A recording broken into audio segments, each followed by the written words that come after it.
let's start with the agenda for today. So, in the beginning of this masterclass, we will discuss and know and some content about investment attraction. So, what we an introduction to investment attraction. I know that in your cities, most of you already work on investment attraction, but let's discuss a little bit some data, some good practices, some knowledge about it. We'll have also some case studies, and then we will start discussing here the particularities about green investment. So I will bring you also some information that I pretend to leverage the knowledge about it within the network. So, but the most important moment would be the moment where you will work with other peers in different rooms inside Zoom.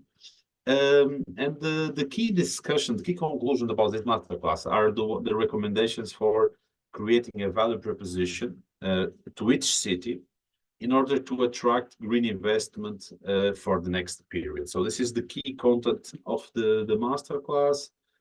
It will be co-created. So let's use the experience, the knowledge of all the people here in the room to create the better ideas that we can then get and use it on at local level next weeks and months. In the end, we will take the key conclusions of this masterclass, and this is the agenda for today. So let's start talking about investment attraction. So I will invite you to join on Menti, join me on Mentimeter. So you can use this code on the website menti.com. You can put this number, or if you want, you can use also the QR code. Sorry about it.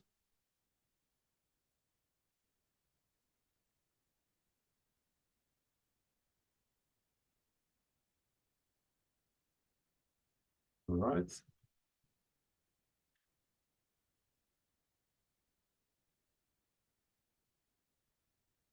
I don't know if you are already connected. Yeah. So let's start with the first question. So I would like to have the feeling about what is happening at local level in your cities. So the first question is, did you attracted foreign direct investment last 3 years? We will talk a little deeper about what is foreign direct investment after, but this is investment that came from other countries, from investors from other countries. So in the last 3 years, did you attracted new investment from other countries or not? So much of you don't know.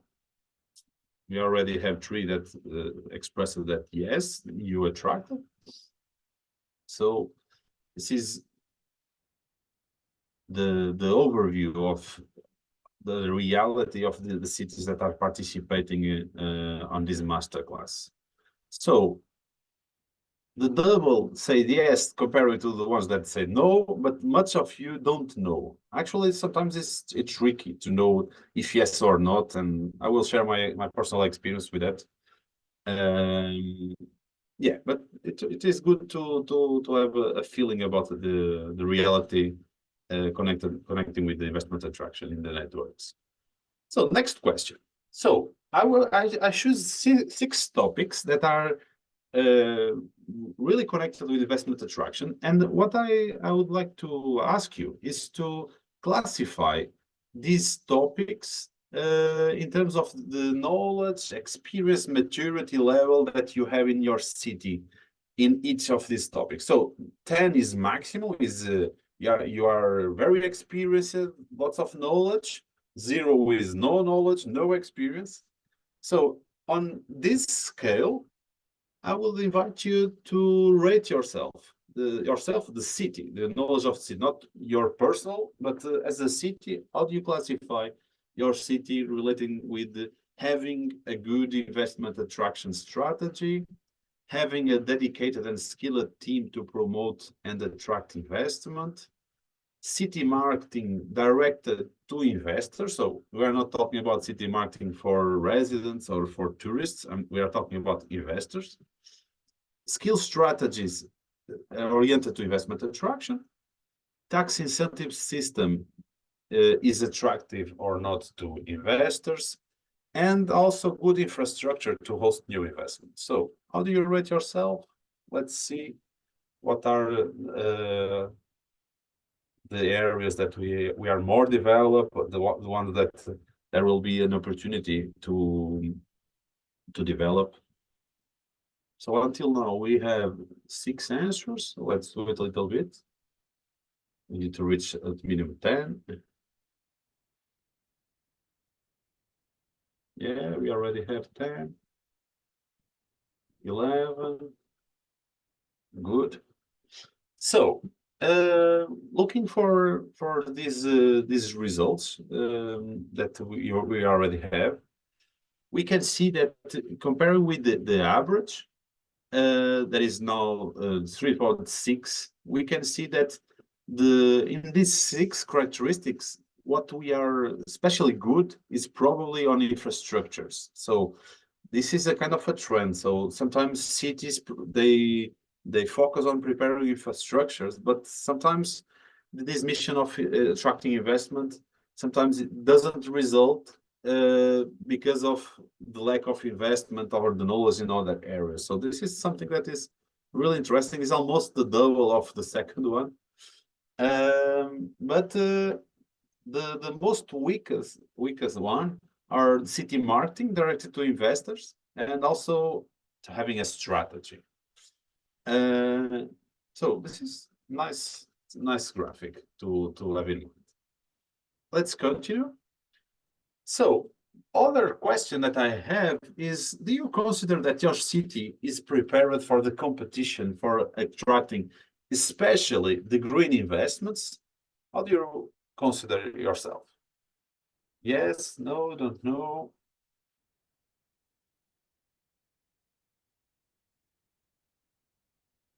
Okay, 8 answers. No is winning. Okay, 12 answers. I think it's the same number of previous one.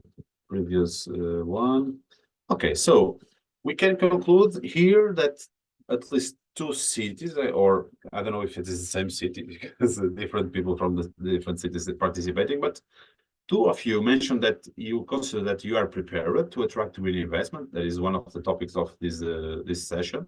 But 9 consider that there is a job to be done before be able to compete for attracting green investment. So this is a good justification for the existence of this masterclass, actually, trying to give you some insights about how you can prepare yourself to this competition that can actually give you good opportunities. So let's come again to the power part. I think you already are already seeing my presentation again, and I will start this content sharing my personal experience. So this will be my own case study. So you can see me here on a more formal picture. So as some of you already know, I have been almost 7 years working on a small city as well. The name of the city is Amarante in Portugal, a 53,000 inhabitants city. And I went for that job because they challenged me to go and to create an economic development team. So that was the briefing of the challenge. So I was very excited with this opportunity to make a contribution. I already loved a lot this idea of local regional development topics. So that was something that was passionating me already. And so I had the opportunity to have this role. And my main missions within the municipality was to promote economic development. And it was included on this mission not only supporting the local companies, promoting the tourism development, promoting and support to entrepreneurship, but actually investment attraction was something that we all wanted to happen. So that's why when we create this economic development team, we decided for this name. So the name of this team, this department within the municipality, we decided that would be Invest Amarant. And why? We chose this name because it is a kind of the name of the investment promotion agencies all over the world. So, for example, I remember that we had a session with the investment promotion agency of Estonia, that is Invest in Estonia. But lots of investment promotion agencies, teams, they have this name, Invest in or Invest. For example, in the EcoCore, we have Santo Tirso that have the same structure with similar name, Santo Tirso Invest, Invest Santo Tirso. So this in the worldwide, in the world of investment attraction, this name Invest and the city name or regional name or country name is something that that is a kind of a trend. So people they can see the name and can identify what is that organization about. And so we decided that name because actually also because investment attraction it was something particularly important within all the tasks that we had. So in our case, what we learned during the process, and we made lots of mistakes, but we learned as well during the time. We start to look for our existing clusters. So Amarant has a industry cluster, especially on metal works, also construction, wood products as well. So we were looking for that product, and we were trying to attract other industries to the city. We also had a nice touristic scene. So we were really interested as well in attracting new hotels, new investments on tourism. But actually, one of the bottlenecks that we faced during this process was that we were not prepared on many different areas of investment attraction. So one of the bottlenecks was our team on licensing new constructions, new factories, whatever. They didn't have the experience about dealing with investors.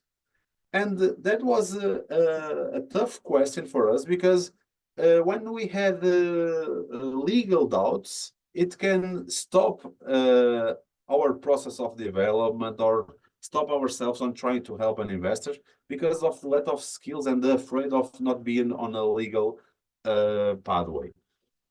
That is first thing. Second, our local legislation on taxes and on planning, urban planning, they were not competitive for this kind of investments. So they were prepared for families to build their house, their home. They were prepared for traditional investments for personal uses. But for economic investments, they were not well prepared. So the taxes were not competitive comparing with other locations. It was not clear how does it work. The team was not prepared to deal with that. So that was one constraint that we face. The second one, we were trying to attract investment, but actually we didn't have, I can say, product in to sell. So, for example, we didn't have industrial area that was prepared to host new investments.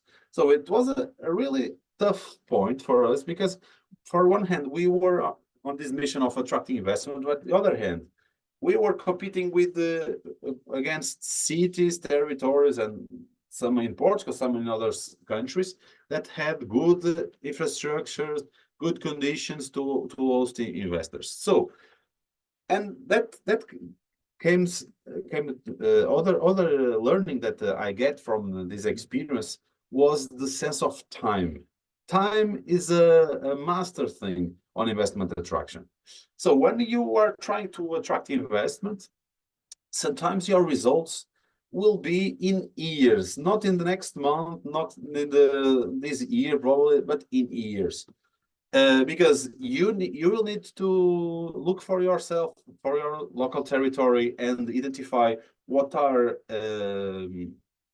the bottlenecks of that are constraining the investment attraction. In our case, it was legal procedures. The team was not prepared, and we didn't have the product infrastructures prepared to host investors. But we didn't have also the connection with investors. And so it was something that we were learning, following the good practices. We were looking for the cities that were conquering investments, and we were trying to identify where did these investments came from, what they did before to be able to win these investments. And so we were following that success routes. And one of the learnings, and this is an insight that I would like to share with you, is that normally when a local authority work on investment attraction, that is very important for an investment decision to choose your city. It's really important. But you, as a local authority, and especially being on a small city, you should consider yourself a partner of the national investment agency of your country. So normally, I think almost of the countries in here represented in these networks, that you all have at national level an investment promotion agency. I think almost the countries they have that national agency, public national agency, that has this role of attracting and supporting investors from other countries to come to your country. So one insight that I will give to you is make your connection with the National Investment Promotion Agency. They will be the ones that will work with your country embassies all over the world that will be promoting your country. And when some investors, they consider the possibility to shoot your country, they will try to go and see which locations inside your country could fit best that investment. So that investment promotion agency from the national level, they should visit your territory. They should know you. They should know that you are someone that they can trust, that is always available, and they should know what are the competitive advantages of your territory. I will come after with definitions, but just to let you know, this is a major thing. Because actually the biggest investments that came from outside, they will come from the national agencies, because when we are considering to moving one country for the other, normally this is kind of organizations that we ask. Other insight that I would like to mention to you is that different areas of investment attraction, their relation with time is different. For example, in the beginning, we were trying to attract hotels to increase our tourism sector, and we were also interested in attracting industries. For industries, it was really tough because actually we were lacking industrial area. So we were having a competitive disadvantage on that. On the hotels, by the other hand, we were being successful on tourism promotion. So we had more than 1,000 investments being set up on the tourism sector, because actually tourism was very successful on that. But during the time, we discover other competitive advantages that we used, and it was a third niche that we were exploring. So we identified that we didn't have industrial areas, so it was a competitive advantage for industry. But we identified that not in our city, but in neighbor cities, there was universities training people on tech that were not being employed at local level or in our neighbor cities. They were training around, but when they were looking for a job, they need to move to a bigger city, 50 kilometers distance. So, but with that numbers of our neighbor municipalities, that was one of the left, one on the east, other in the west, with their numbers, not with us, because we were almost zero on tech graduations, but with their numbers and saying that we are in the middle, actually, we start to attract investments from the tech sector. And so during these 7 years, I can say that we were able to attract some important investments. The most important ones, in my opinion, are these two investments. One in industry, it's a Swiss company on connectors, high technology company. Their plans is to employ 500 people in Amarante. That is a really important investment for Amarante, with an average salary is bigger than the normal in the local economy. And the other very important investment was the investment of Indra companies, a Spanish company, a big one of the biggest tech companies in Europe. And they decided to create a hub in Amarante to employ 300 engineers. So we conquered these two investments, and coming back to the idea of the data about foreign direct investment, actually, in all the 7 years that I was working in Amarante, the conclusion that I got was that Amarante never had before an investment from other countries coming to the city. So that was a really weak position when we started. We were learning a lot, but actually these results, they happen on our 6th year on the mission, or on the 7th year. So sometimes this mission is a long time mission. There is a learning journey. There is a qualification of our territory journey. So if you are on the mission to attract investment and you are starting, of course, use this case study as a shortcut, but it could be a long journey. So let me share with you some key words about investment attraction. One is the one that I already used a lot, is foreign direct investment. So when we are talking about foreign direct investment, we are talking about investments that came from other countries.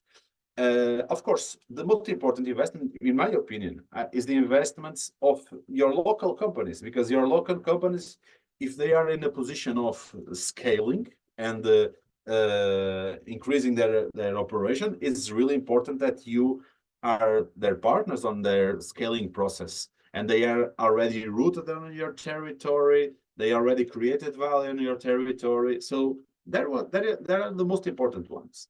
But actually, attracting investment from other geographies is important, because when you attract an investment from other place, you are also attracting new work ideas. You are attracting new skills for your local economy. You are probably attracting an innovative company. And so investment attraction is an important area of economic development. And in investment attraction, there are two words that are being used. One is greenfield. Greenfield is when the new investment, it involves when you created something from the zero. So if you create a new factory from the scratch, from the just land, it's greenfield. But investment attraction is also a tool for sometimes regenerating your city. Sometimes you have abandoned buildings or companies that are not in a good position. And if you attract investors to buy that old buildings, the companies that are not being successful, and with that investment you gain a new energy, that the name is normally brownfield. And other work that you will see in this presentation many times is EPA. EPA it's not the beer kind. It is also a kind of beer, but in the vocabulary of investment attraction, IPA means investment promotion agency. So it's these teams, these organizations that have the mission of supporting investors on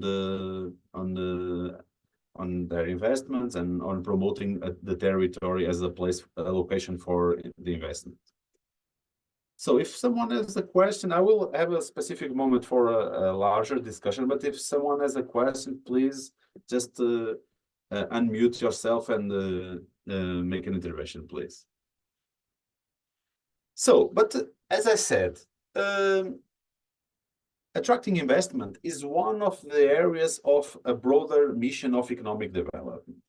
And when we are talking about economic development, sometimes it's nice to understand what is economic development. And one of the ways that we can use for understanding it is to try to identify what are the indicators that we can use to measure economic development. So there are several. I will share just some of them. So one of the indicators is unemployment rate. So one of the missions sometimes of local authorities on working on economy is trying to create opportunities for everyone in the community to have the opportunity to work, to have a job, a nice job. Then with that they could be independent and fulfill their personal desires, family building, etc. So unemployment rate is a really important indicator for economic development, but the average wages is also very important. So economies that have a bigger average wage are normally more important, more interesting economies where we would like to work, and we will have probably better quality of life. Well, in terms of the capacity to buy stuff that we want. Of course, other indicators for good local economy development is also the balance between the average wage between genders. So something that is very similar is what we should look for in terms of gender equality. Of course, job growth, if the economy is growing, the number of jobs that they have, number of companies, the amount of investment on research and development of local companies is a good indicator for measuring potential innovation in the future. And of course, one of the indicators is the amount of foreign direct investment. So this is the connection also between economic development and foreign direct investment.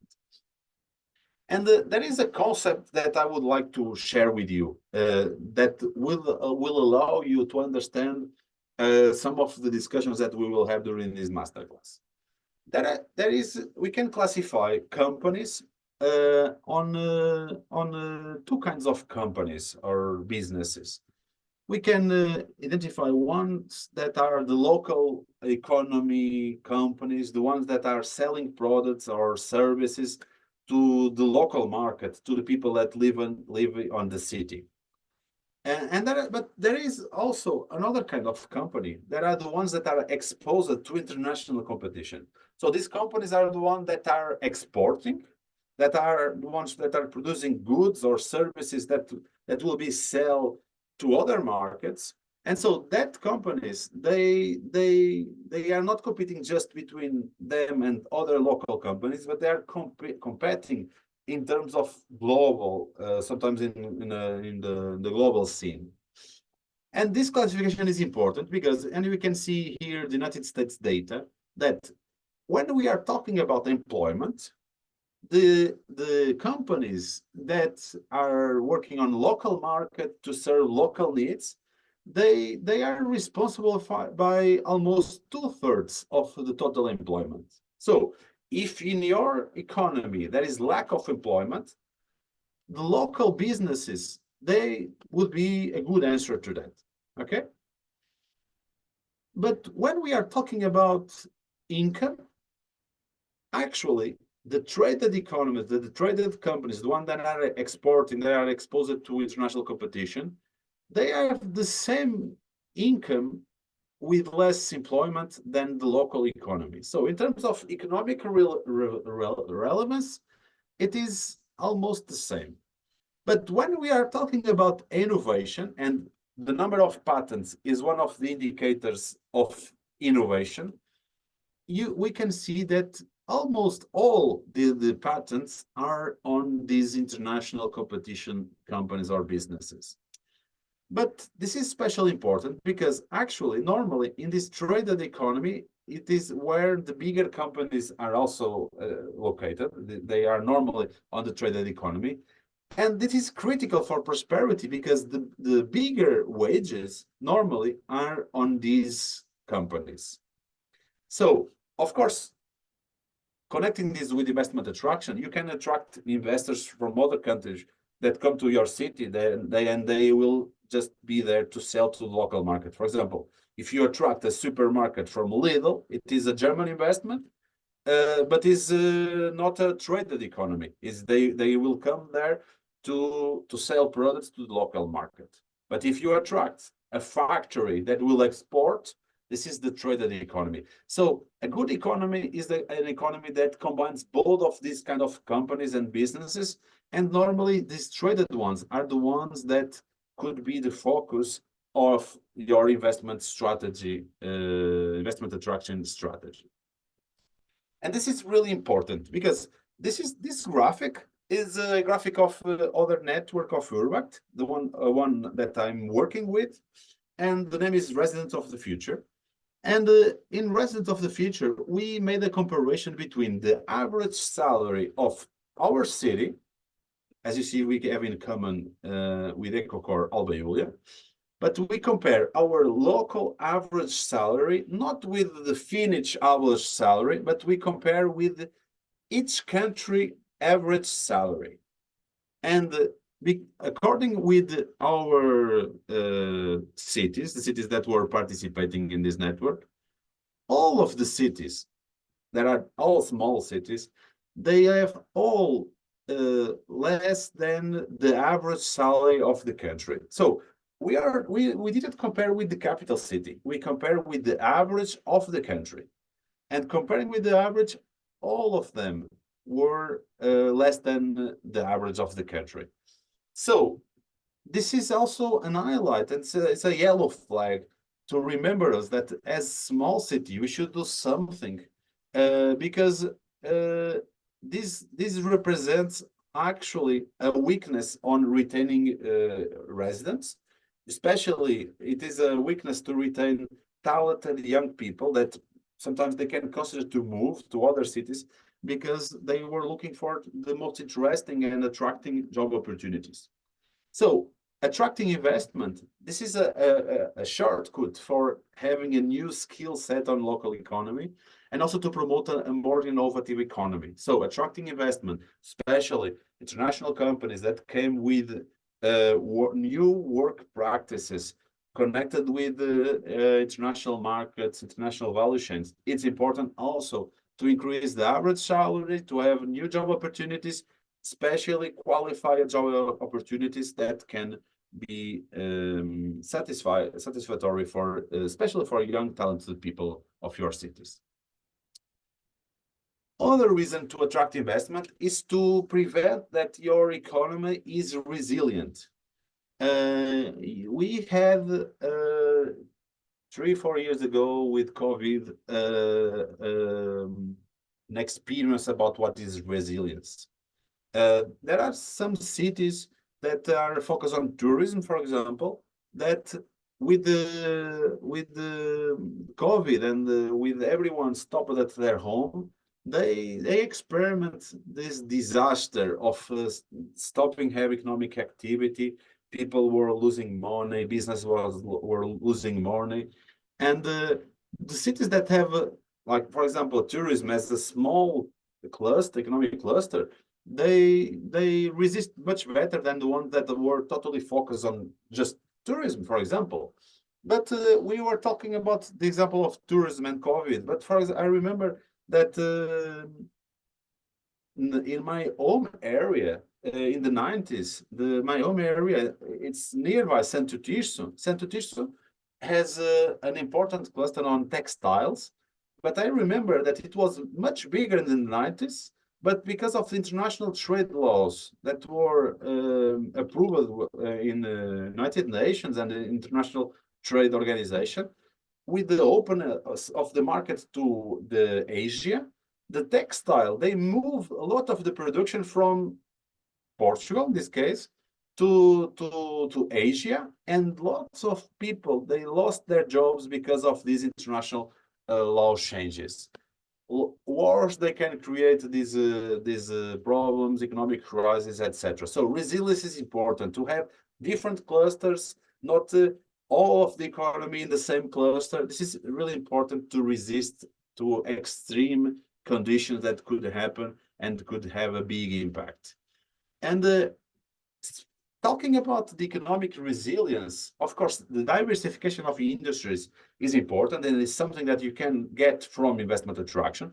But I would like to highlight and starting to talk a little bit about this green topic in this masterclass, because one of the challenges that we are facing is one of the reasons why there is a risk on resilience is because of the extreme weather conditions.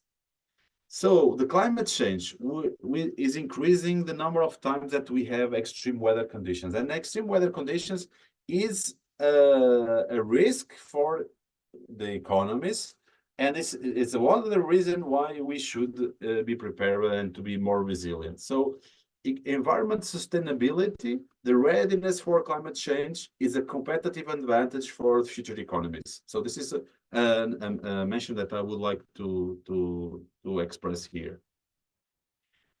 And this slide is special to Vessel because it's from his favorite author, Michael Porter. And I like this slide because Michael Porter, he made deep work about trying to identify the mindsets of the people that are working with economic development, investment attraction. And one of the mindsets is the mindset named open for business. So open for business is when you as economic developer, someone responsible for caring about the economy of a local authority or a regional authority, national, when you consider that everything should be improved, but small things like you should have a guide for investments written in different languages. You should have a form on the website. You should have a telephone, a card, business card to give to investors. So lots of many and small things, and expressing that you are hoping that investors came to your local authority. This is one of the mindsets. Sometimes this mindset has tried to be in line with all the small things that other local authorities are doing, a long list of improvements, but sometimes economic development doesn't work because of that. Other mindset is the mindset of big game hunting. So these economic developers, what they are looking is to the next big investment that is someone is preparing. I remember that when Tesla was considering to open a factory in Europe, that all the countries were interested in receiving this Tesla factory. So they were competing between countries, of course, inside the country, between cities. But when we are focused only on the big investments, normally we are giving everything we have.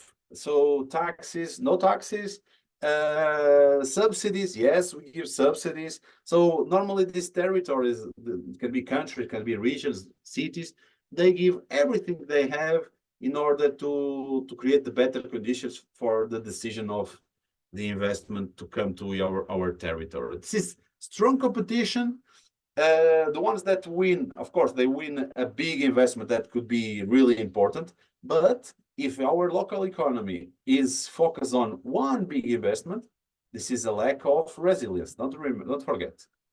Of course, when we are competing for investments, for the bigger investment, and we are giving everything, of course, the ones that gain the investment, they gain. They actually they create social and economic impact at local level. But if we are considering all of the territories in average, This is what it can be called the zero-sum policy. Other economic development mindset is the next big thing. So in the next big thing, the economic developers, they are looking for the fast-growing sectors. So what is trending? What are the things that are being discussing as the most important economic sectors for the future? For example, if now we can consider, for example, artificial intelligence. Everyone is talking about artificial intelligence. So there are many regions, many cities that are creating artificial intelligence laboratorium, artificial intelligence authorities, in order to create a kind of a center that could be the attractive point for companies to develop of new startups. And so in the next big thing, the idea of creating new clusters and use these fast-growing sectors, this is other mindset that connects with investment attraction. The other one are the ones that are related with facilities and with infrastructures. There are economic developers that consider that, well, the most important thing is let's build the infrastructure. And if we have good infrastructure as public servants, as public authorities, we did our job. And so the economic development will happen because the investors will come. So, of course, as I said in my case in Amarante, we were lacking. We had difficulties on having success because of lack of infrastructures. But I know lots of different territories that they have the infrastructure, but nothing happens there because it's not enough. Well, other way of other mindset is the cluster development. The cluster development is much more the Michael Porter's mindset. Michael Porter, he says something like that. If you do cluster development, you don't need to do investment attraction, because in his mindset, he says, if you organize your economy clusters, if you connect them with research and innovation centers, if you connect with public sector, everything together, new skill sets, new experimentations, innovations, everyone working together, then your companies, your startups will be growing, your skill set would be developing, and because of that, the investors will come automatically. So this is other mindset. In the last time that I present this slide, I realized that there is a sixth mindset. There is the European funds mindset. Sometimes we follow what is the European Union promoting. So if there is an opportunity for one kind of topic, we invest in that topic. If there is an opportunity on a funding opportunity in another topic, we invest in another one. I forgot to put that, but just as a joke, there is also this mindset of European funds strategy. So, but in investment attraction, if you are considered to have a team with this task of promoting investment in your territory, this is a kind of a framework for it. So this team would have the name of Investment Promotion Agency. This is the kind of work that they did. That teams normally they're responsible by the strategy, connecting with national authorities, international authorities as well. But of course, one of the things that this is a role that is very connected with sales. So as an investment promotion agency, we have the role of sale our territory. To attract is also to sell. So we can use these marketing words, lead generation, trying to, for one hand, marketing our territory, creating a brand, awareness, and try to identify potential investors, and then supporting investors, this investment facilitation, helping them to know the information they need, helping them to connect with the local universities, vocational schools, whatever, helping them in everything they need to feel that your territory is the best partner for them to install their investment. And of course, other idea that is important to mention is when you attract investment and a company decide already that your territory is the place where they will invest, and they already, for example, buy the building or the land where they will install, the work didn't finish. It's important to know that your work is is to continue supporting them. And that is really important because they would be probably the ones that will do the second investment, a second phase of the investment, or they can be the ones that recommend you as a territory for other investments. Key areas for investment attraction. To have a website, it's important to have a website promoting. A website is a digital business card promoting the arguments and the information about your territory as a location for investment. It's important that you work with what is called the multipliers. So to be on websites of investment attraction, try to be on the media, of course. Try to have your, as I said, the National Investment Promotion Agency, knowing your resources. It's very important to influence them because they could be the connection point between you and potential investors. Of course, you should promote also investment to your local companies. And as I said, the aftercare, the support, continuous support to investors is important. And of course, other important work is to continue monitoring, tracking your data about investment attraction. This is the other mission. So just to share with you some examples, if you are considering to create a website of investment attraction, this Invest in Holland website, they won a prize for the best website on investment attraction some years ago. So this is just a recommendation. So go there, see what kind of website we are talking about. There are several. I chose that because actually they won a prize for the best website for investment promotion agency. Of course, marketing is also important. I'm a huge fan of Vilnius marketing. Vilnius, some years ago, they created this campaign. Name was Vilnius, the G-spot of Europe, and they had this strong marketing sentence saying that nobody knows where is it, but when you find it, is amazing. So Vilnius, the G-spot of Europe. So you can use these jokes to be on media. And actually, Vilnius was on the United States television channels with this campaign. But actually, the one that is not a joke, but is a really nice way, was this. This is a stamp, a low-cost stamp.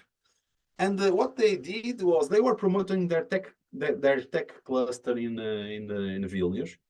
And some month ago, Meta, that is the company of Facebook, and Twitter, both global tech companies, they turned it public that they were firing thousands of employees, so dozens of tech people that become available on the market. So what Vilnius did was they create these stamps and they put it in front of the offices of these companies in London. So everyone was seeing, well, why not going to Vilnius?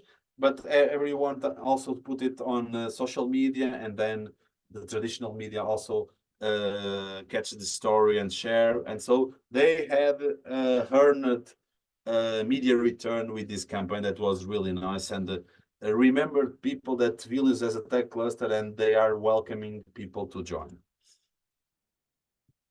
I'm finished this introduction to investment attraction, but just to let you know. So I remember that when I was starting, one of my best desires was, where are the information about investment attraction? Where are the investors? How should I know which company is looking for investing, and that I can presenting my city?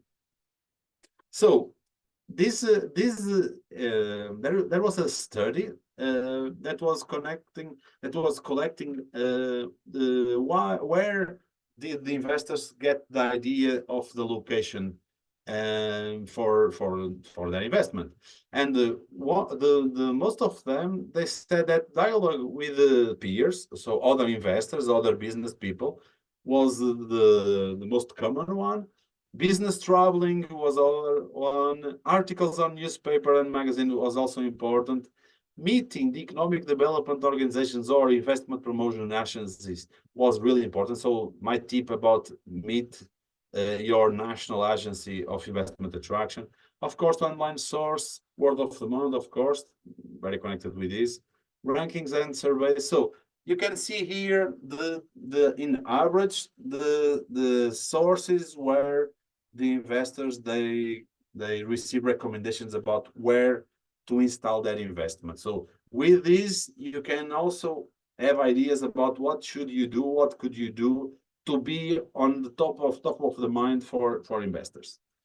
Key success factors dealing with investors. So one, be very assertive in answering the investor needs. Sometimes they have questions and you need to give very precise information in a very fast way. So speed is very important. Prudence, of course, managing expectations, be always transparent is very important. Commitment. So normally to be received by the mayor is a good practice. Investors, they like to feel that they are received by the top decision people. And I remember that I brief my mayor always about what should he says in all the meetings. So previous to the meeting, I say, Mr. Mayor, you should express that you are committed. You should give your personal number. So there was this informal behavior that was really important to create confidence. And of course, by one hand, giving the contact of the mayor, but by the other hand, to have someone that was technically responsible for answering the same day for the questions if it is needed.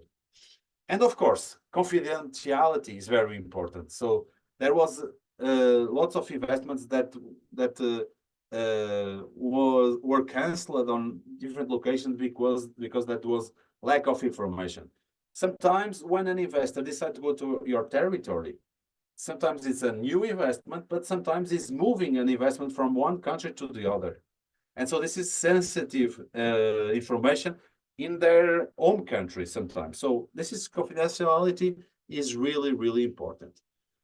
Well, to nurture your discussion within the groups, this is a really important topic, comparative advantage. So you will be the best place to a specific investment if you are a territory with a comparative advantage by some reason. And that reason should be connected with the kind of investment. So if you have, for example, a cluster on chemicals, you will be a nice place to attract a chemical factory because you already have the skill set, you already have experienced people on that cluster. So if you are in a place that have that is in the seacoast, well, the blue economy, the economy connected with the sea, it normally have it's a good advantage to be there. Of course, infrastructure is really important for different kinds of investments. Different kinds of infrastructures are competitive advantages or not. If you are near a port, a seaport, it's good for factories that are exporting and transport your goods on the sea, of course. Of course, costs is also an important topic for some of the investments in terms of labor, cost of resources, taxes, depending of the kind of business. Quality of life is very important, especially for services, especially for companies that are that have jobs that are well-paid jobs. And of course, innovation ecosystem, the existing of universities, etc., etc., etc. Territory brand as well is important. Of course, if your territory is understood and as a nice territory, active territory that will help you, etc. So I'm finishing this step, but just to let you know that I collected these rankings. So this is the overall classification, strategy of investment attraction, human capital, cost effectiveness, connectivity, business friendliness. And this was the ranking produced by FDI magazine, is a Financial Times magazine about investment attraction. And this is from this year. And so, of course, there will be cities in here that you probably know. I think to this price, cities should apply for the price. So this is not a ranking of all the cities included. This is a ranking between the cities that apply. And in this case, is in the category of less than 100,000 inhabitants. But I put it here just if you have curiosity to see what are these cities doing. You probably will see some cities from countries that are your country or neighbor country. So just to have it here, number one is a Switzerland city, and I read that they have really low cost taxes, for example. The second one is an Irish city that I know that attracted a semiconductor company named Analog Devices, really recent, but I think they also have other really nice companies. So this is just to let you know this ranking, following the ranking. See these case studies if you want, and probably considering after working on your strategy to apply for the prize as well. This is a good marketing for your city. So I will stop the sharing now. And before entering on the green investment, and in green investment will be much faster to allow then the breakout rooms, I would like to ask you, what are the questions about investment attraction that you still have that are really important for the moment that you are in your city and that you would like to have discussed in here? So I will pass the word to someone that wants to make a question or a comment. Tiago, I have a question, but it's probably more of a clarity. Just going back to what you discussed about your 7 years working on economic development in Amarante, if that's pronounced right.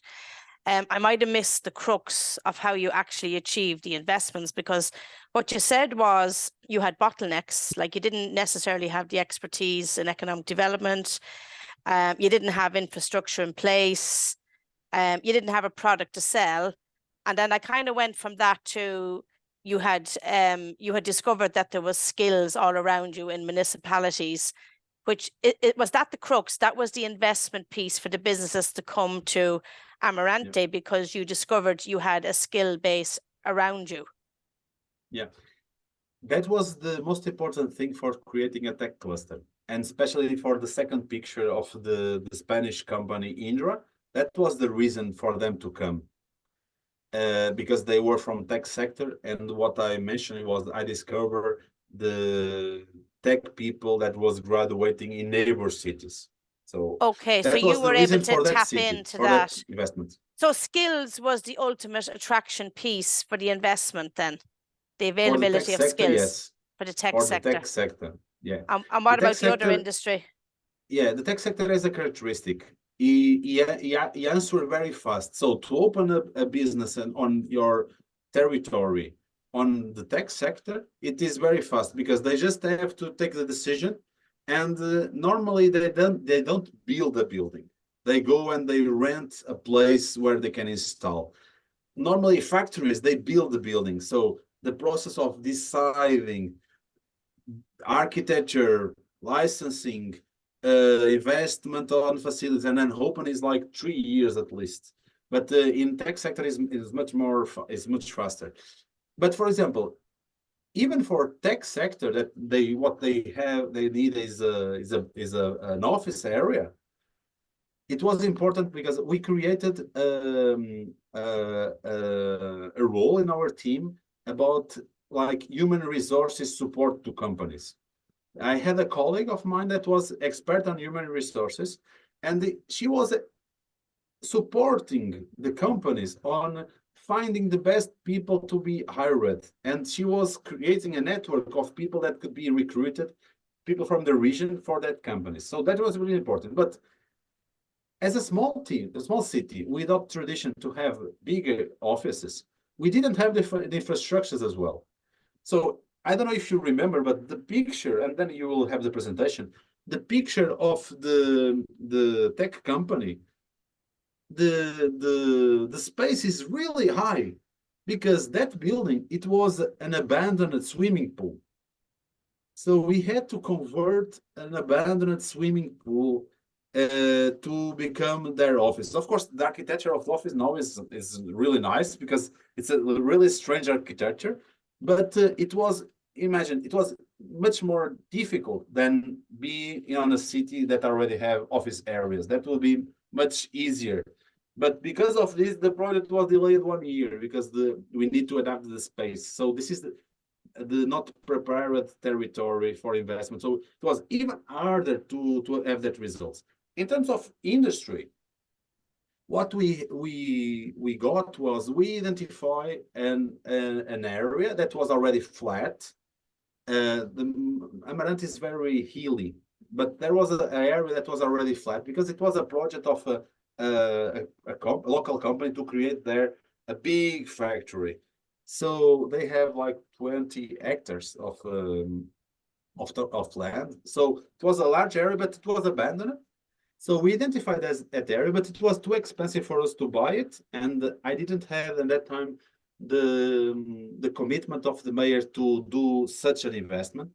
But we managed to create a deal with the landowner of buying 1/3 of the land, but also having the right to a fixed price to buy the other land that was not bought in the beginning. So we create this deal, and this deal included the possibility of passing these rights to investors. So what happened with that Swiss company was that they choose a land area that was not bought by us, but we had the rights of fixed prices before the inflation that came from the first business installing there, because no business was there.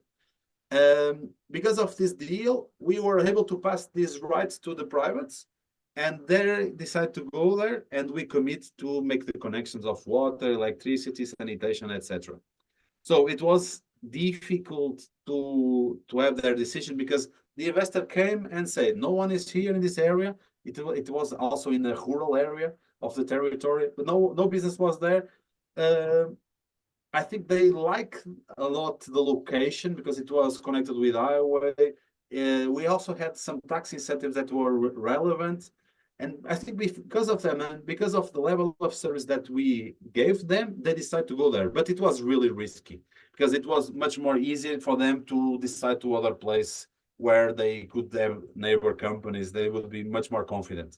But of course, because of them, the second one was much more easier to attract. Because of course, a big Portuguese company that is creating a new factory, be neighbor of a Switzerland company, I technology, it's very comfortable.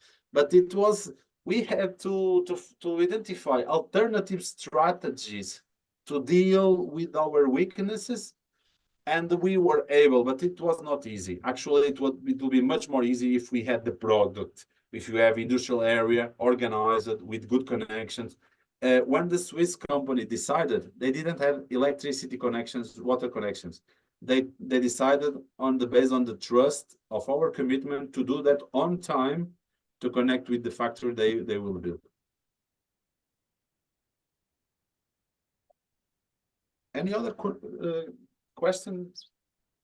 Could I just add to what Tiago said?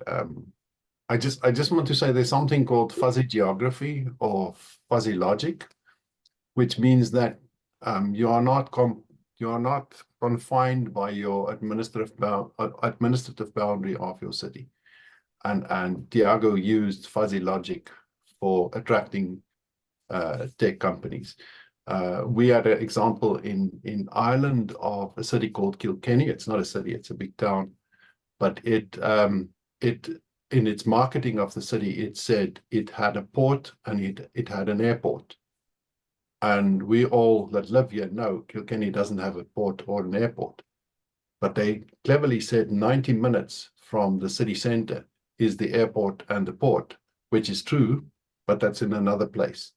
So it's how you use your fuzzy logic or your fuzzy geography in the marketing is quite important.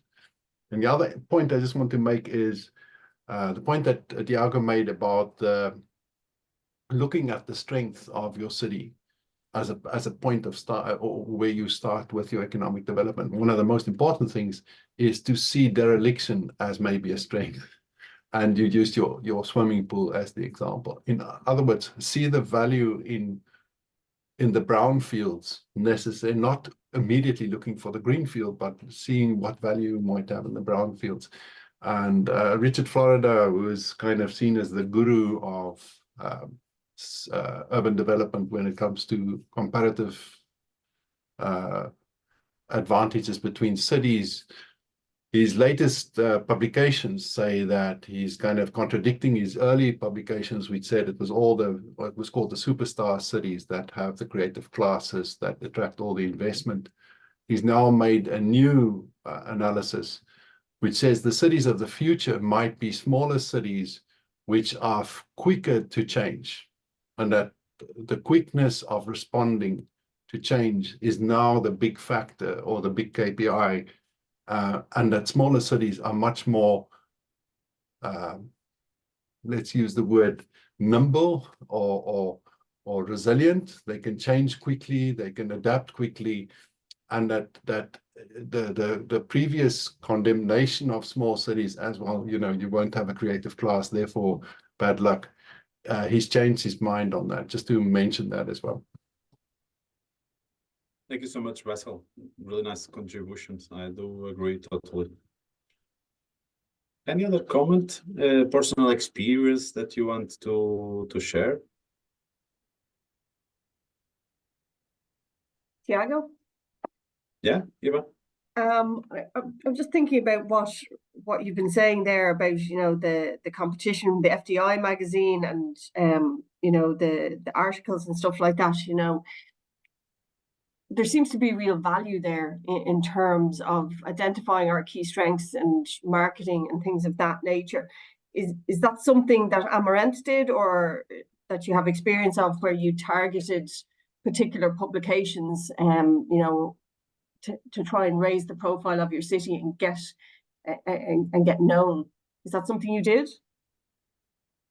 In the investment attraction on the tourist sector, we were very successful because of the mediatic return of our marketing projects. So in the week, we were able to create an atmosphere, positive atmosphere of Amaranth as a touristic destination that was really growing. Actually, it was growing a lot, the number of visitors and tourists. And that was really a nice pathway for attracting hotels. And actually, it works a lot. When we are talking about tech sector, it came by our conclusion, as like Vessel was saying, when we conclude that we didn't have that inside our territory, but in the neighbor area, there was this source of talent. And talent is a key decision factor for tech sector, because they are looking for hiring people. When we realized that, we start using that, it was really powerful. And I can share with you, and you probably know, because we were partners before, because of one of the testing actions that was having an office as an experience at the local level. We offer an office for the tech company during 4 months. Because of this idea, we were on the main Portuguese television channel, on the news program, and I was presenting this idea of Amaranth as a tech hub, an emerging tech hub, and we are able to attract a company that was seeing that program. They decide to go to Amaranth and to invest as well on tech sector. So marketing is really important. But for example, in the industry, that is it's much harder. In the industry, what worked for us was the connection with the National Investment Promotion Agency. So I remember that I had the first meeting with the National Promotion Agency after some months on the role.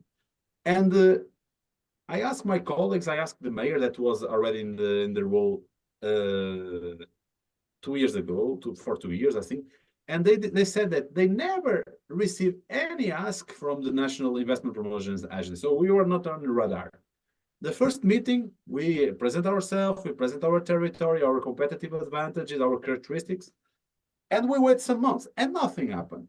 And we came back to them and said, oh, you didn't ask us nothing since our meeting. So we were inviting them to come. We were trying to create a connection. And actually, it was really important for them to know us, to have our contact, to have ourselves in their mind, to ask the first proposal of location for a potential investor. And so that was the important marketing action for industry, connecting with a source of industry investments. That was the national agency. I don't know if I answer you, but depending on the sector, that was different reasons. No, I think that's really interesting. Like there might be an opportunity for us to use our projects to raise our profile locally if we pick out our strengths and promote the EcoCore project. I'm just thinking, Gavin, through the comms plan that we have, might be an opportunity for our partners to do something like that if we target articles and things of that nature. So thanks, Tiago, that's great. And just to add to you what you said, Eva, actually, Tiago, you might just also give acknowledgement to iPlace, because a lot of the ideas that Amarant had, they used iPlace to test those ideas. So they test certain elements of those ideas, what would work possibly. And also in their hackathon, what they try to do is get ideas which they could use to identify where the strengths might be for Amarant. Yeah. iPlace was a URBACT project, by the way. Yeah. Yeah. There was one thing in your presentation, Tiago, that I was a bit curious about. You said in one part of it, I think it was when you had the big wheel up about investment promotion, and it was the idea not of image building, but of image breaking. I think that's a very interesting idea, because sometimes particular places can have negative connotations or negative associations. Do you have any experience with that image breaking? Yeah, well, previous to working in Amarant, I was working with a national association, a really trendy one. I was working with the most interesting organizations in Portugal, and I remember that my colleagues, when I decided to quit and to go to work out to a local authority in a more than less rural area, they felt it was strange that I took that decision. And then when I was on the roll on the city of Amarant, I remember that in some meetings, the meeting started me losing 1-0. Imagine that was a kind of a football match or a rugby. In rugby, I don't know how that sounds like every day works. For me. Yeah, 1-0. I know that feeling. It was like 1-0, and because I was from Amarant, they already had the idea that we were not qualified, that it was a waste of time. And I remember that the beginning of the meeting was always this process of creating a situation of changing the mindset of the meeting, making them consider that, whoa, they are doing something nice, and these people are really qualified. So I felt this. And of course, the marketing during the time was helping the consistency of contact, the way that we proceed during the time. It created a positive image of Invest Amarant about ourselves as well, because I was not working on investment attraction before, so I was new in the ecosystem.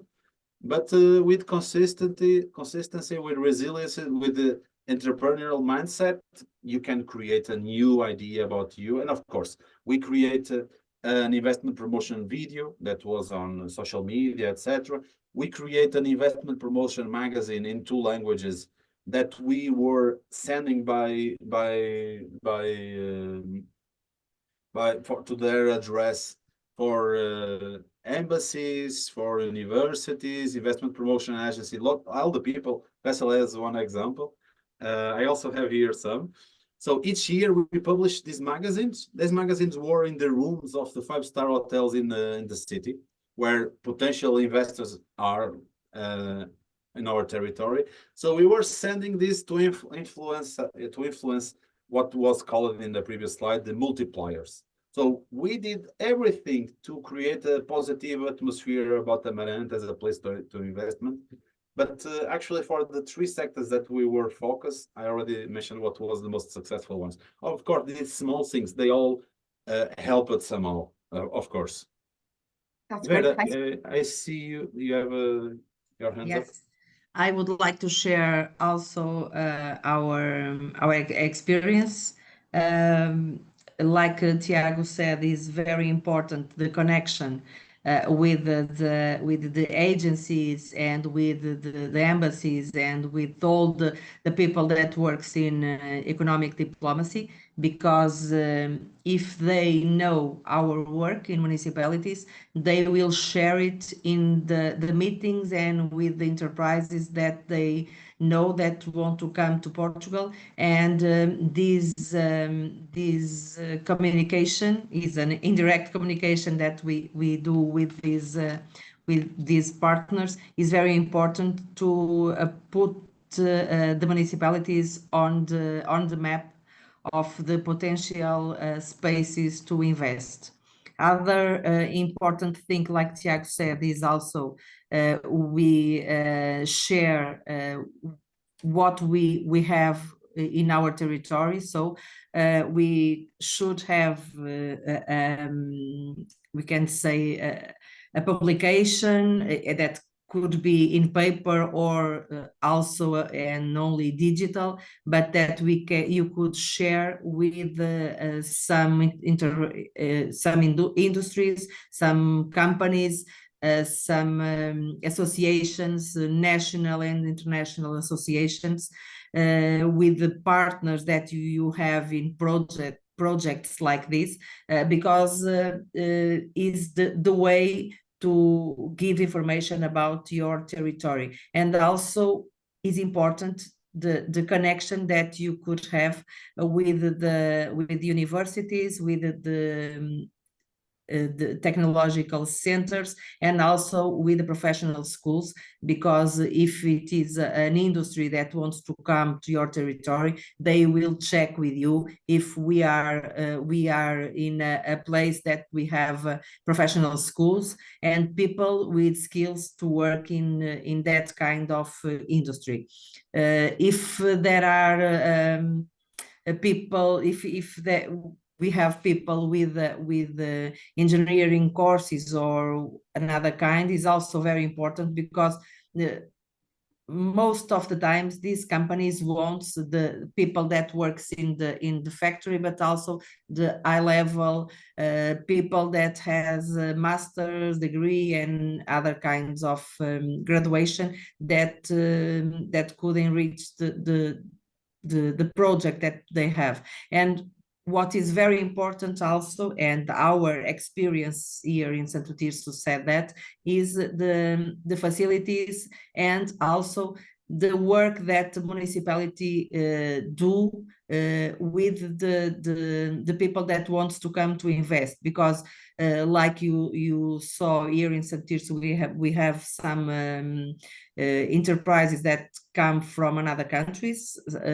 We have, of course, our big one, Airbus, but also WEG that you could see. They are very important, but they come because they trust in our work. So they established a connection of trust. They ask us the information, we give them the information, and we don't give the information to anyone else about that investment, because the secret is the soul of the business, like we actually said in Portugal. Because for instance, Airbus, when they come to make the negotiation with us, they are facing several problems in France with the I don't know, Tiago, sindicatos. A labor organization. Yes, with labor organizations that are very strong in France, and they have many problems with the employees in France. So they said to us, no one can know that we are making this negotiation with you because we have several problems in France, and until we have the problem solved, we don't want that anyone have the information that we are making this connection with Santo-Tirso to come to Santo-Tirso. And no one knows, just me, the mayor, and a person from the mayor office. And this was the best secret that we have. And since 2 years, we keep this secret. 2 years of negotiations, of also the partnership with also Garcia, that was the owner of the place where they put the factory. And just in the day that Airbus said, okay, you can announce that you will have the Airbus in Santo-Tirso. Just in this day, the national government says to the press that Airbus chose Santo-Tirso and Portugal to come. So definitely the connection and the good connection and also this secret is very, very important, because this is the relationship that they have with us is a trust relationship, and this is very, very important also. And of course, the communication is a very important issue in these matters, but also we have to have in case of municipalities, of course, we have to have some agility to treat the investments, because if you don't answer quickly, you can lose the investment. So we have also Lidl. Lidl was also a big investment, as you see, and was also the speedy of our answers to the questions they make every day about transportation, about talent, about taxis, about everything. And we answer so quickly. They sent a letter to our mayor and said, we decide to go to Santo-Tirso. It was not the taxes, because they don't want a part of the taxes. They don't receive it because they don't want. Was effectively the relation of trust that they have with the municipality, and also the fast answers that we gave to them. So this is a very, very important issue also. Thank you, Vera. Well, I also use the case of Santos as well in other sessions. In this case, because Santos is here, I didn't put it. But let's continue our presentation. So I will share my screen again. And let's enter in green investment insights. So, well, a nice document that I would like to suggest you to take a look is the Green Economy Action Plan that New York City created. Of course, we cannot compare New York City with our cities, but sometimes I like to read these kind of strategies documents, because there they will have the full menu about what should be done on a big city. But there you will find a kind of a menu, and you also can see what kinds of parts that could be inspiring tips for your local strategy. But some of the ideas about this document is that New York, they believe that they could create, they could triple the number of employments related with the green economy. So this is just to highlight that the green economy, green investment could be an important area of investment attraction, job creation for the future. And for just to let you know, in the strategy of New York for green economy, they are focused on decarbonizing buildings and construction, developing a renewable energy system, enabling low carbon alternatives in transportation, catalyzing innovation on climate technologies, and also building an equitable green ecosystem of economy. So try to balance all the different dimensions of sustainability definition. So just to let you know that even the bigger cities in the world, they are planning their strategy for the developing on a green economy, and they are considering that strategic. Talking about the top 10 investments that happened in the last year, so concrete investments that happen worldwide, we can see some famous names in here. Volkswagen, for example, Amazon, British Petroleum, they are famous brands.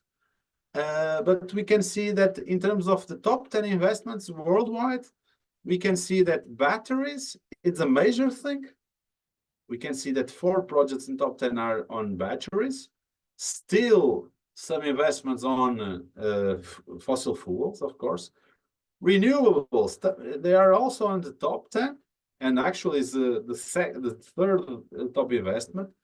And then semiconductors, so related with the tech, IT infrastructure, mining as well. So this is the top 10 investments that happened in the world last year. But more interesting than these specific investments, the big games hunting strategy is the areas of investment according to the areas. So we can see that the biggest area is renewables worldwide.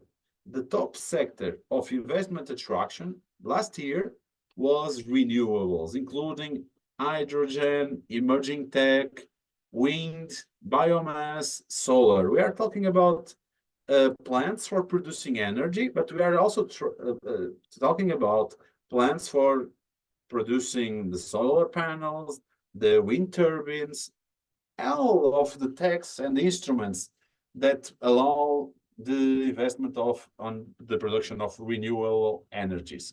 So this highlights the idea of green investment as an opportunity. So we can say the sector that was more representative last year on investment attraction was renewables. But we can see that there are other areas that are somehow connected with this. For example, batteries, as we saw before in specific investments, that batteries, they also allow the green transition. They are also very important. But of course, there are tech investments on data processing, hosting data. Of course, extracting metals is also important. Real estate still important. Semiconductors also for tech. Chemicals, automotive still important.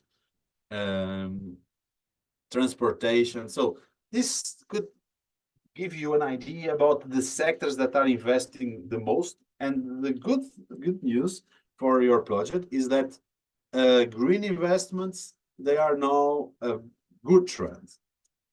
And in this graphic, we can compare the trend of having investments on fossil fuels comparing with renewables.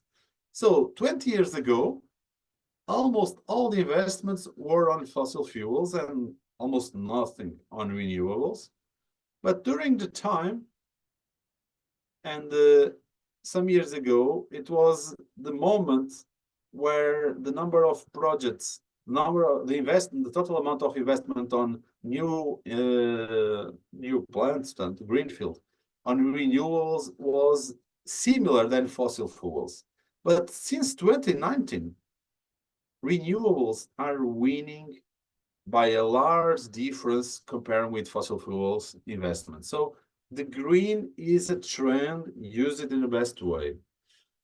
In terms of job creation by sector, we can see that software and IT services, they create lots of jobs. And last years, the number of jobs is growing a lot. But you can see that the renewable energy sector is somehow growing, and they are very close. Probably in 2023, they already passed the consumer products, and probably they already are the second cluster, economic cluster that is creating jobs related with investment attraction. So also good news for the future and for green investment. And the other thing, LinkedIn, they publish a statistic about the kinds of skills that are growing, and actually the green skills, the demand for green skills is really growing. Climate action planning, sustainability education, carbon emissions, carbon accounting, corporate sustainability, hydrogen storage. This is all skills that are really being demanded by the market. And so this is a kind of a tip for your skill strategy. The green skills are important skills for the future. This is the skills that are facing a bigger growth in the demand for them, okay, according to LinkedIn. So my idea is that we have now some, I can say 15 minutes maybe, to have a group work. And in this group work, my suggestion is that we have a discussion between the group about how can we create a value proposition to attract green investment to our small city. Reflecting a little bit about which factors are important to attract green investments. Very fast is reflection.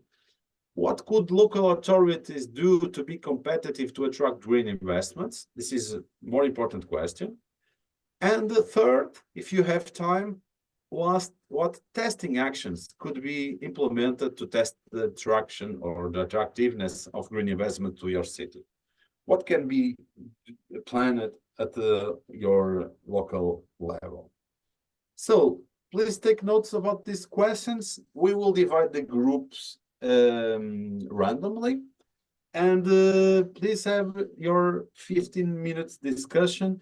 So in 10 to 12 in Portugal, so 10 to 1 or Central Time Europe, we come back again to the main room for a short sharing about the ideas that you discuss and to conclude our working session. Okay, so I will stop the sharing, and I will ask Gavin if you can divide us in the rooms, please. Hello again. Well, I hope you had a good discussion. I would invite the group number one if you want to share what are the main ideas of the discussion in your room. think. No, I think are that we was good our number room. one? Was it? Is that my room?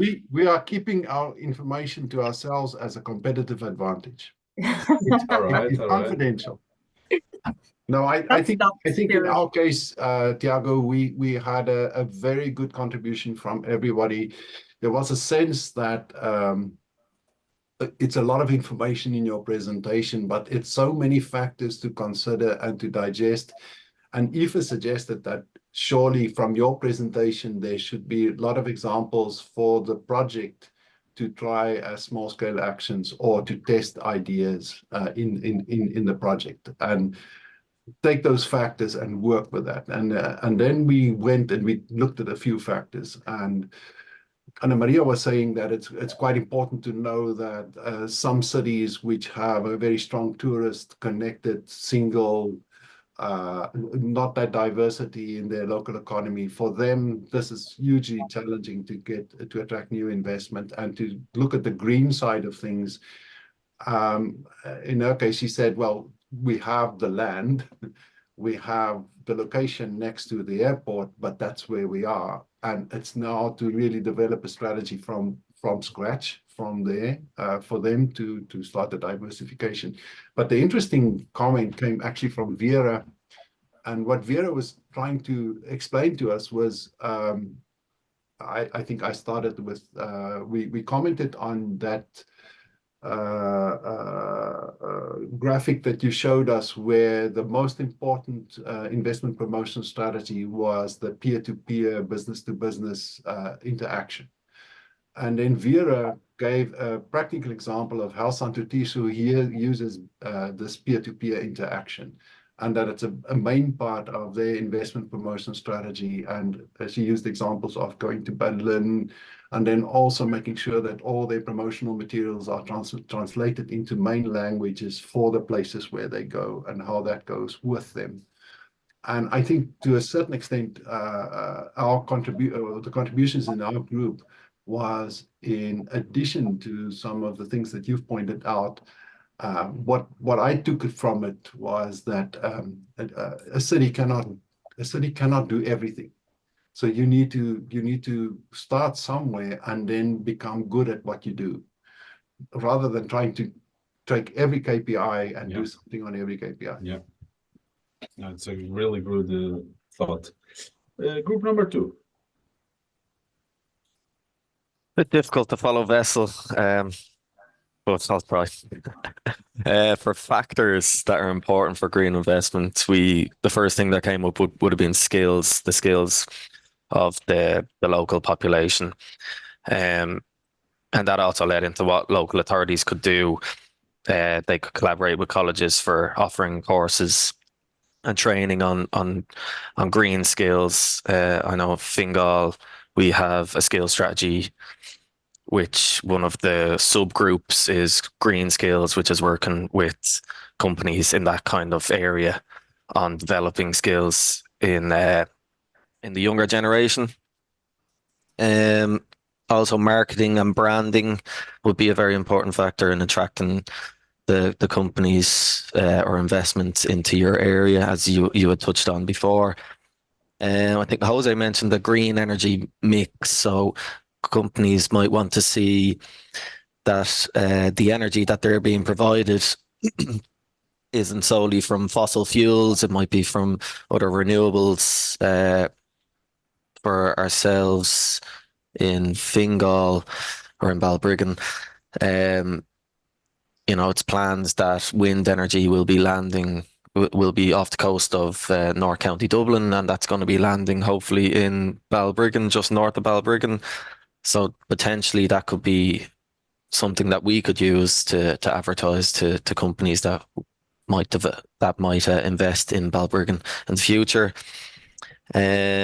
What could local authorities do? We could offer tax incentives. That's really down to your country, how it works. I know Santo Tirso can do that, but for ourselves in Fingal, we're a bit more limited in that regard. They could offer training. And then Gemma had said local authorities could push for a change in mentality, which we should be doing, and I think we are trying to do, maybe not as well as we should be. Testing actions. It was a bit difficult on this one, but maybe identify local champions in business, in the industry, and invite them to provide training, masterclasses for other companies or people looking to invest. Jose mentioned inviting companies from outside the city in for an event to discuss with the local authorities what they would like to see provided for them, and other things that would prevent them from currently investing in the area. That's about what we got. If I missed anything, someone can jump in. But thanks, Gavin. So, of course, the discussion demands much more time, and we just had 12 or 30 minutes, something like that. But of course, this is not the ending point of this topic. This is the starting point for promoting this discussion on ULG in your transnational meetings. So if this is a strategic topic for your cities, of course, this is the starting point. So use this information, but then discuss our reality, look for your competitive advantages, try to identify how can you help and test it your position in the market. So this is some recommendations. So I have some final thoughts to share with you before finishing. So I would share again my screen. And just to end with some final thoughts. So insights for attracting green foreign direct investment. So first insight is highlighting your green practices. So if you promote your place as a place with good practices on environment, reducing carbon emissions, allowing companies local level to reducing carbon emissions, for example, by having a public transport system that is efficient, by having sources of clean energy, waste management, good practices, promoting circular economy. This good practice that you have in the environment should be promoted, connected with your investment promotion. Targeting the right investment. So when you are looking for investors, you can have in mind also rankings about ESG, trying to find potential investors, trying to find organizations that could connect you with investors that have a good relation with the ESG, with the good environment practices. Other thing that you can consider is align your investment tax incentives with sustainability. So if you have a local tax incentive system for supporting investments, maybe you can you can consider to include some KPIs on the formula of the tax incentives connected with the ESG, and the CSRD could help you on it. Of course, invest in green infrastructure, renewable energy grids, efficient public transportation, green public standards are examples, but others could be important as well. So if you walk the talk, if you try to attract green investments, but you behave as a green investor as well as local authority, it will create a much more deeper effect and branding positioning to your place. Of course, promoting the development of green skills. So that graphic from LinkedIn highlight that there is a huge growing of demand on green skills. So in your skills strategy with your vocational schools, with your local universities, to promote the inclusion of green skills on the curriculums, to have specific courses for green skills is important topic for attracting green investments. And there is a huge potential of job creation in the green sector, as we saw previously. In the end, actually, other example of walk the talk mood, green public procurement is something that you should consider to include your local authority. Public procurement could be a source of funding for startups. You can promote innovation through public procurement. If you do green public procurement, you can also create opportunities to entrepreneurs to create clean tech startups, new ideas that help you to have a better environment at local level. And that would be nice actually for investment attraction. So try to combine as well these practices that you have in local authority with the ones that you are trying to attract. So thank you so much. I just want to mention that it was a real pleasure to be with you in this masterclass as well. And you have my contacts, they will be in the presentation. If you need to have a conversation, to discuss some idea, I'm totally available to help all of you, trying to give you some advices from my experience. So feel free if you need something to contact me. And of course, I wish you the best personally, but also to your participation on the EcoCore. And I'm sure that we will see again soon in next URBACT activities between projects and within EcoCore as well. So thank you so much all.